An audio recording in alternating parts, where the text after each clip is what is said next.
하나님 말씀 함께 보도록 하겠습니다. 오늘 우리가 함께 나눌 하나님 말씀은 마태복음 4장 3절부터 10절까지의 말씀입니다. 마태복음 4장 3절부터 10절까지 말씀, 우리 다 같이 한 목소리로 말씀 함께 보도록 하겠습니다.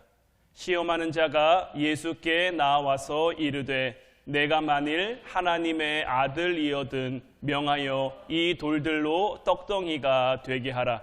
예수께서 대답하여 이르시되 기록되었으되 사람이 떡으로만 살 것이 아니요 하나님의 입으로부터 나오는 모든 말씀으로 살 것이라 하였느니라 하시니, 이에 마귀가 예수를 거룩한 성으로 데려다가 성전 꼭대기에 세우고 이르되 내가 만일 하나님의 아들이거든 뛰어내리라.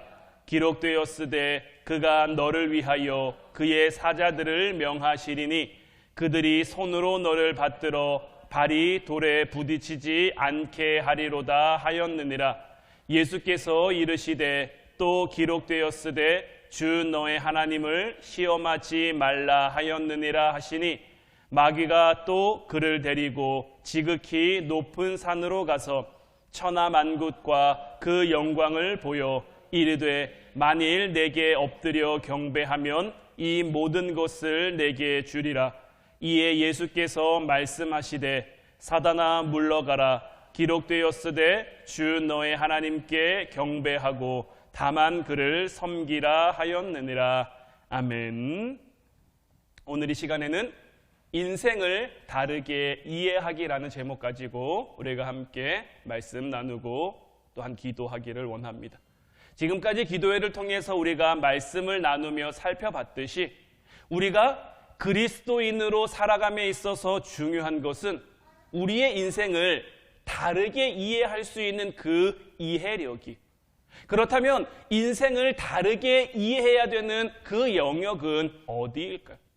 우리는 무엇을 다르게 이해해야 되는 걸까요? 바로 기준입니다. 기준을 다르게 이해하고 기준을 다르게 받아들일 수 있는 신앙이 참된 믿음이고 하나님께서 우리에게 주신 그 진리의 가치라고 할 수가 있는 것. 그리고 그 기준이라고 하는 것은 내가 이루고자 하는 것들에 대한 목표치가 아니라, 그 기준이라는 것은 결과보다 중요한 내 감정, 내 생각, 내 마음이 아니라, 그 기준이라는 것은 이미 정해진 주님의 뜻을 향해 가는 것. 그래서 참된 신앙의 정신은 나를 크게 하는 관성이 아니라 나를 죽이고 나를 낮추고 그분을 높이는, 그래서 우리를 낮추면 주님이 우리를 높여주시는 것이고, 우리가 마지막이 되면 주님이 우리를 첫 번째로 만들어주시는 거예요. 하나님의 탁월함이 우리를 그렇게 만들어 가실 거예요.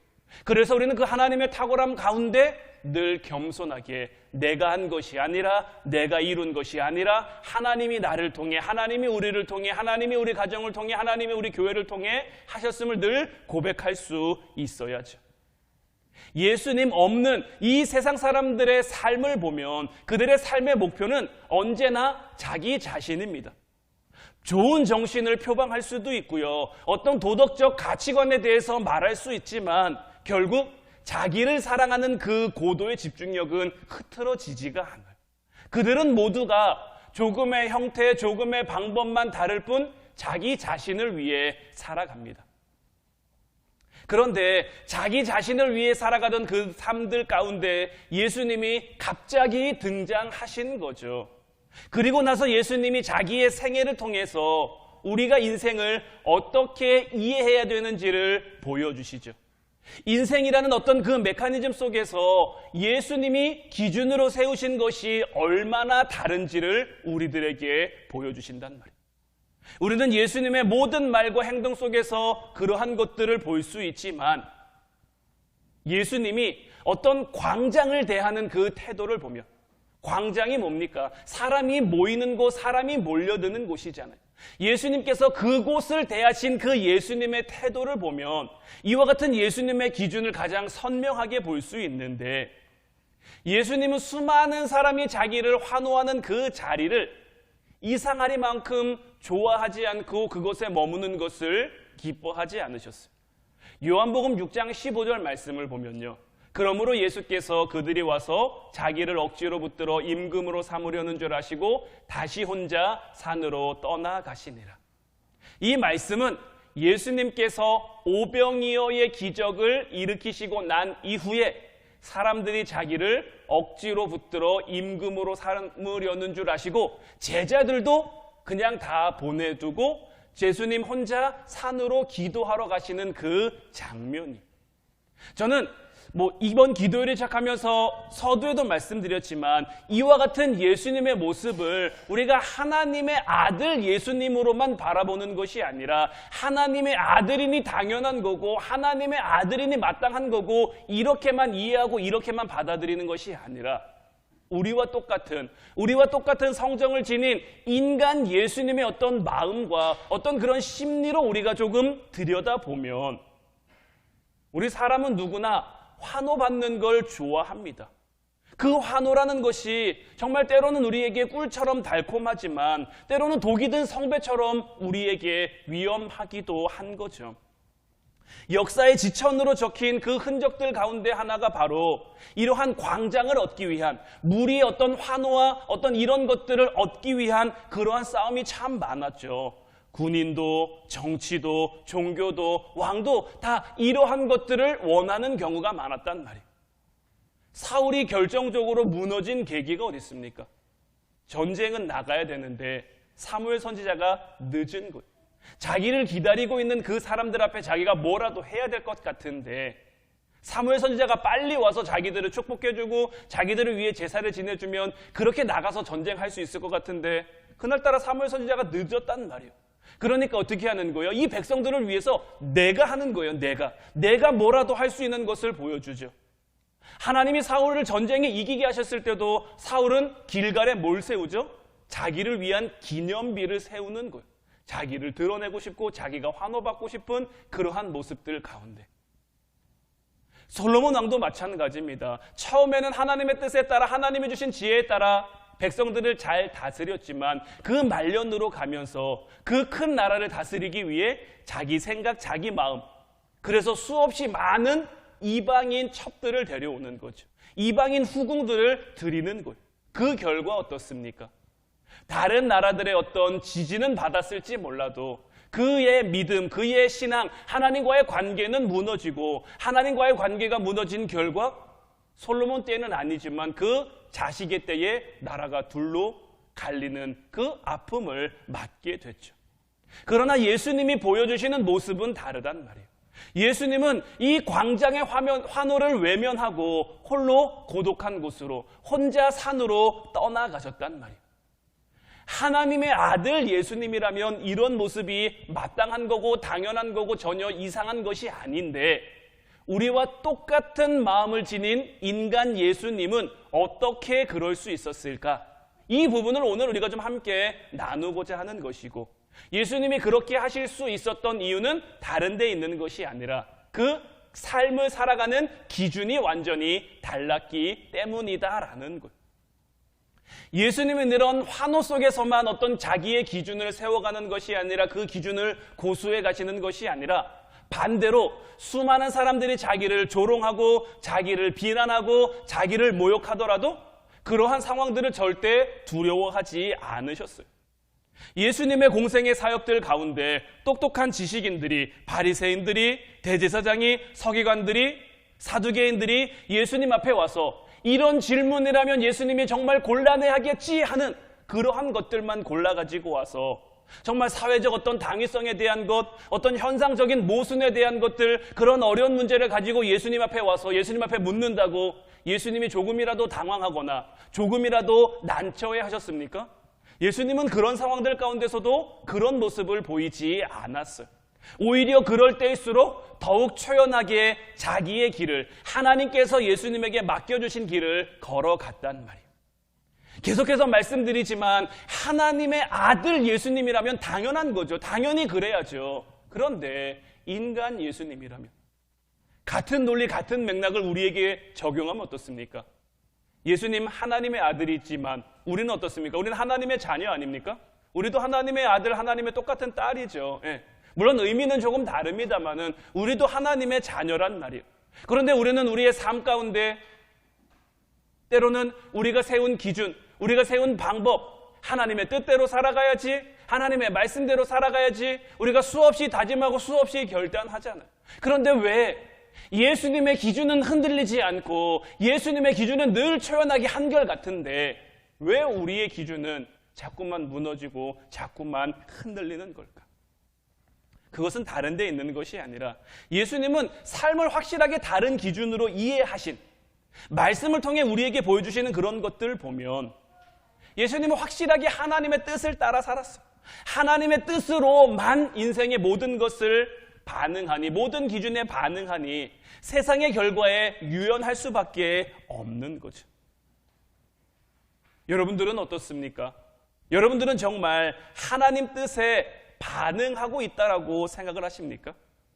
때로는 우리가 하나님 뜻에 반응해야 된다는 것을 알면서도, 하나님의 뜻을 따라야 한다는 것을 알면서도 마치 하나님의 뜻이 뭔가 예정된 운명론처럼 여겨져 가지고 우리의 생각, 우리의 의지, 우리의 자유를 박탈당하는 것 같고, 뭔가 구속되는 것 같고, 뭔가 억눌리는 것 같고, 하나님이 우리의 처한 상황은 하나도 고려하지 않고 우리의 어떤 처지나 형편은 하나도 이해해주지 않고, 더 나아가 하나님께서 절대적인 하나님의 뜻으로 우리의 모든 것을 다 누를 것만 같은, 요나를 보면 그렇지 않아요.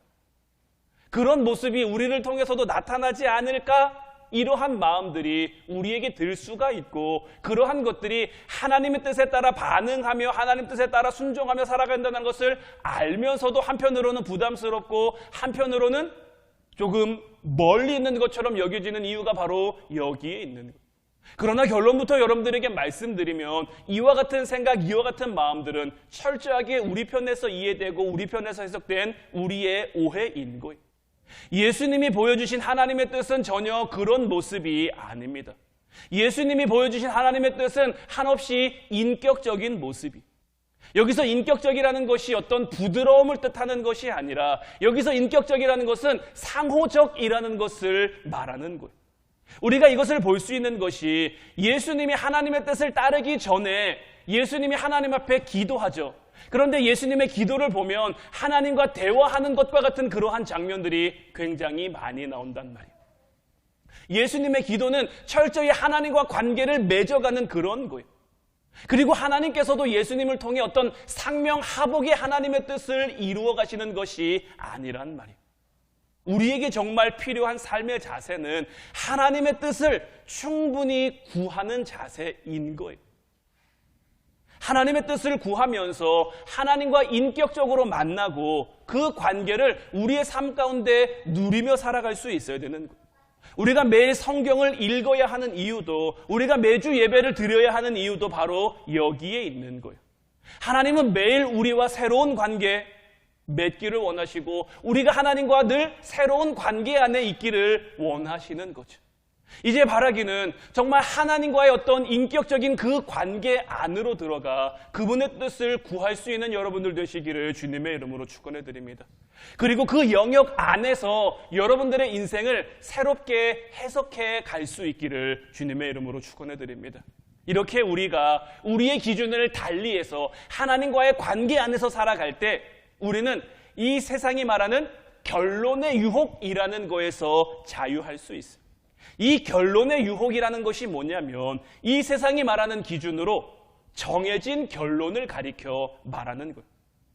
세상은 점점 어떤 확실한 동기와 과정이라는 길고 지루한 영역을 좋아하지 않습니다. 요즘은 인터넷이 발달해가지고요, 사람들이 TV를 볼 때도 TV를 처음부터 끝까지 보는 걸 좋아하지 않아요. 드라마 한 편을 보는데도요, 하이라이트 장면만 이렇게 넘겨가지고 보는 거, 아니면 짤로 중요한 부분만 편집해 나오는 거 보는 거를 훨씬 더 좋아하고 훨씬 더 선호합니다. 그래서 이 세상이 자꾸만 우리에게 빨리빨리, 과정은 중요하지 않고 동기는 중요하지 않고 그저 결과만 중요하다라는 그런 인식을 우리에게 심어주고 있는 거예요. 세상은 우리 마음에서 어떤 탄식이 일어나든지 그런 것들에 전혀 상관하지 않습니다. 오늘날 마음의 문제, 어떤 심리적인 문제, 정신적인 문제가 왜 이렇게 많이 대두됩니까? 불과 한 1, 20년 전만 해도 정신과 하면 굉장히 이상한 곳이었어요. 우리에게 전혀 가깝지 않은 곳이었어요. 그런데 요즘은 어떻습니까? 정신과 가는 것이 별로 이상하지 않아요. 심리 상담 받는 것이 전혀 어색하지 않아요. 우리 주변에 우울증 약 드시는 분들도 심심치 않게 많이 볼 수가 있단 말이에요. 왜 이런 일들이 우리 가운데 일어나느냐? 세상은 우리의 마음이 어떤 상태인지에 대해서 별로 관심을 두지 않기 때문이에요. 그냥 오직 결론에만 이르면 되는 거예요. 그 결론만 잘 만들어낼 수 있으면 인간관계든지 결혼이든지 직장이든지 이런 것들이 중요한 게 아니에요. 결론이 좋으면 인생을 잘 산 거라고 그렇게 이야기를 하는 거죠.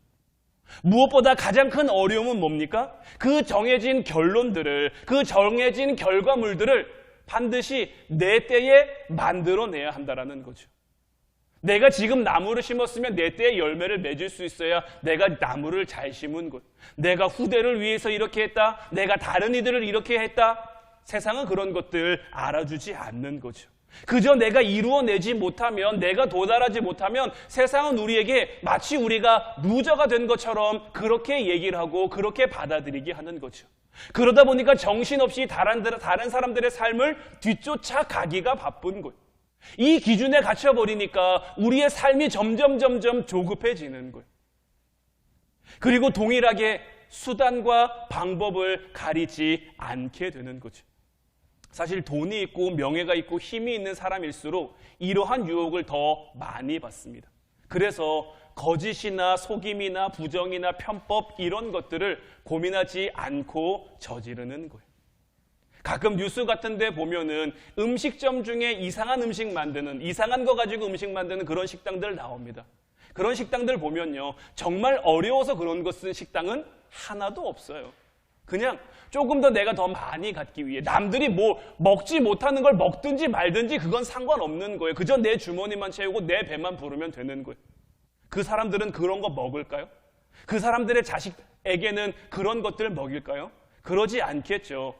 앞서 말씀드린 것처럼 이 세상의 기준은, 이 세상의 가치는 절대적으로 나를 향하게 있기 때문에, 나 중심으로 돌아가고 있기 때문에, 특히나 요즘처럼 어떤 이기주의가 극심한 이러한 성향을 달리는 이 시대 가운데는 더 그런 거죠. 그렇기 때문에 우리는 우리의 인생을 다르게 이해하는 영역에 있어서 가장 중점적으로 신경 써야 되는 것이 우리에게 주어진 삶의 결론들을 다르게 이해할 수 있는 거예요.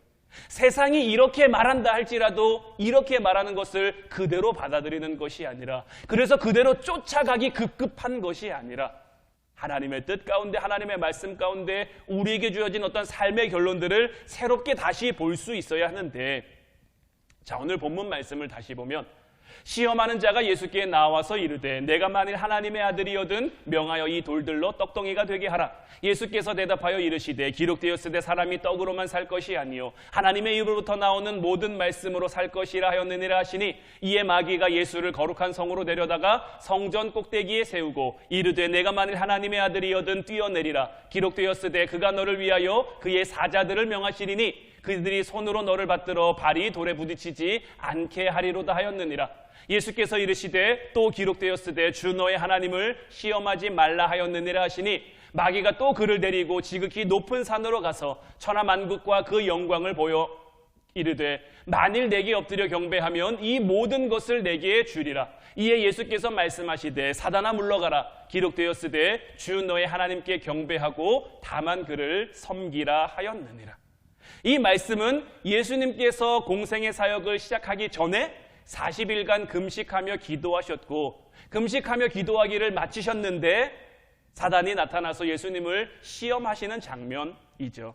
우리는 이 장면을 생각할 때 예수님의 시험은 예수님이 사단과 싸워서 이기신 것, 여기에 한마디를 덧붙이면 예수님이 말씀으로 사단의 시험을 이기신 거라고 우리가 쉽게 받아들이죠. 물론 모든 의미를 담아서 다 맞는 얘기입니다. 그러나 말씀으로 이기셨다라는 그 의미를 우리가 다시 한번 생각해 보면요. 지금 사단이 예수님을 시험하는 것들이 어떤 것들입니까? 지극히 상식적이고 당연한 것들이에요. 지금 예수님께서 40일 동안 금식하셨으니 얼마나 배가 고프시겠습니까? 저는 40일 금식은 해본 적이 없어서 감히 상상도 되지 않아요. 어떨지. 저도 한때는 일주일도 해보고 열흘도 해봤는데 지금은 못하겠거든요. 지금은 한 끼 굶는 것도 참 힘들고 참 어려운데 예수님은 40일 동안이나 굶으셨으니 얼마나 육체적으로도 정신적으로도 힘드실까요? 그런데 사단이 그 순간 나타나서 돌을 내밀며 이 돌들로 떡덩이가 되게 해보라는 거예요. 지금 먹는 거에 대한 문제를 지금 예수님에게 내밀고 있는 거죠. 그런데 여러분, 예수님에게는 이 돌을 떡으로 바꿀 만한 능력이 있습니까? 없습니까? 예수님에게는 그 능력이 있어요. 능력이 있단 말이에요. 그런데 예수님께서는 그 능력을 행하십니까? 안 행하십니까? 안 행하시는 거죠. 할 수 있는데 안 하신단 말이에요. 왜 안 하신 걸까요? 예수님이 인생을 살아가는 그 기준은 지금 내가 힘들고 지금 내가 어렵고 아니면 내가 이걸 할 수 있고 할 수 없고에 있는 것이 아니라 나를 향하신 하나님의 뜻에 있기 때문인 것. 지금 떡의 문제에 대해서, 명예의 문제에 대해서, 신앙이 지향하는 것들에 대해서 예수님은 사단을 시험하고 있는 것이고요. 이 시험에서 사단을 예수님께서는 말씀으로 물리치셨는데 이 말은 달리 해석하면 뭐냐? 사단이 주는 그 결론, 이 돌로 떡이 되게 하면 너 배부를 거 아니냐, 이렇게 하는 게 당연한 거 아니냐라고 묻는 그거 앞에 이렇게 하는 건 하나님의 뜻이 아니다라고 말하는 거예요. 높은 곳에 올라가서 너 하나님의 아들이잖아, 이런 능력 얼마든지 행할 수 있잖아, 거룩한 영광을 보여주면서 너 이것들 위해서 이 땅에 온 거잖아, 나한테 절만 한번 하면 내가 이 모든 걸 너한테 다 줄게, 이런 시험 앞에서, 이런 결론적인 어떤 그런 것들 앞에서 이 사단이 주는 결론에 머무는 것이 아니라 그것을 초월해서 새로운 진리로 해석해 가는 거죠. 마태복음 5장 3절로 10절 말씀을 보면 팔복에 대한 말씀이 나와요.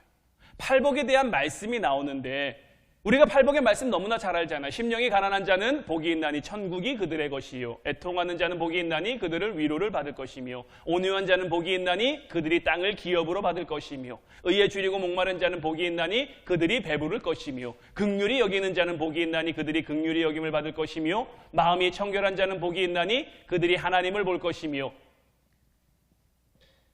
뒤에 말씀이 빠졌는데 그 뒤에 말씀을 보면 화평하게 하는 자는 복이 있나니 그들이 하나님의 아들이라 일컬음을 받을 것이며, 의를 위하여 박해를 받는 자는 복이 있나니 천국이 그들의 것입니다 라는 이 팔복인데, 예수님의 가르침 중에 어떤 궁극적인 가르침이라고 할 수 있는 건데, 이 팔복이야말로 예수님이 삶을 바라보고 삶을 이해하는 그 기준이 어떤 건지 우리들에게 명확하게 보는 거예요. 예수님께서는 그 시대의 사람들이 약자의 자리에서 억울하게 당하고 있는 그들의 아픔과 그들의 어떤 힘듦과 그들의 눈물을 다 아셨단 말이에요. 그런데 예수님께서는 지금 뭘 말씀하고 계시는 거냐면 그 모든 고난과 그 모든 아픔을 그대로 받아들이라는 거예요. 그러나 그 아픔 가운데 생기는 어떤 영혼의 멍자국 같은 그 영혼의 힘듦 가운데 생기는 거에 이제 새로운 심령의 상태를 새롭게 해석해서 제시해 주는 거예요. 그것이 끝이 아니고, 그것이 바보 같은 것이 아니고, 그래서 가난한 마음이 복이 있는 것이고 애통하는 것이 복이고 마음이 청결한 것이 복이 있다고 하나님의 진리로 삶을 새롭게 다시 해석해 주고 있는 것. 예수님의 이와 같은 어떤 삶에 대한 해석학은 세상이 주는 그 결론의 유혹에 우리가 어떤 자세로 대하며 살아가야 할지를 보여주고 있는 것. 바로 말씀이라는 이 진리가 세상에 잠겨있는 이 결론이라는 것을 새롭게 해독해버리고 그것을 기준으로 해서 우리의 삶을 새로운 메커니즘으로 다시 돌아가고 다시 작동하게 하는 거죠. 우리가 예수님을 믿는다라고 하는 것은, 우리가 예수님을 따른다라고 하는 것은 이런 예수님이 삶을 해석하는 그 방식대로 우리가 살아가겠노라고 고백하고 다짐하고 결단하는 것. 그리고 그것이 진리로 추월해서 우리의 인생을 새롭게 재해석해 가는 것.